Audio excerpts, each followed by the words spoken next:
Hi class, it's Sarah Moore. We're into Module 4 or Week 4, and this week it's all about nursing delegation. It's amazing how many of us don't really know what we're allowed to delegate, and or sometimes maybe we're over delegating or under delegating. Each state's law is different, which is shocking, and it's something that we should keep up with all the time. The research that you do for this week's discussion question, you should multitask and use it to help you write assignment 2. In assignment 2, you're going to be writing about your state's delegation laws, and you're going to compare it to another state. So you're going to actually be talking about two different states and nursing delegation. And you're going to use two scenarios, and you're going to compare them to your practice. To give you an example, I live in the state of Michigan, and in the state of Michigan, nursing assistants, unlicensed professionals are allowed to remove IVs.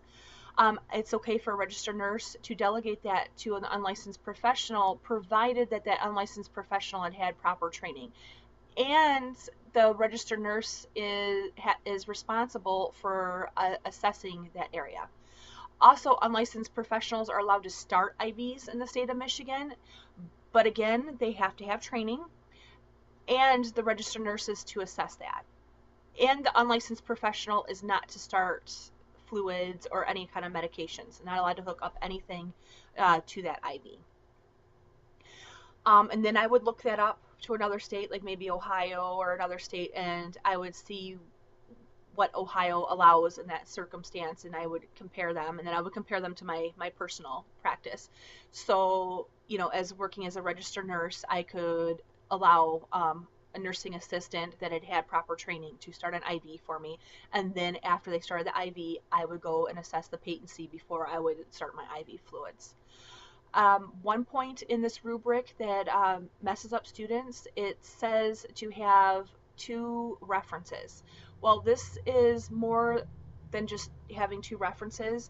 It's okay that you cite things from, like I said, from maybe the state of Michigan Board of Nursing and then Ohio Board of Nursing, but you need to have two peer review articles in addition to that.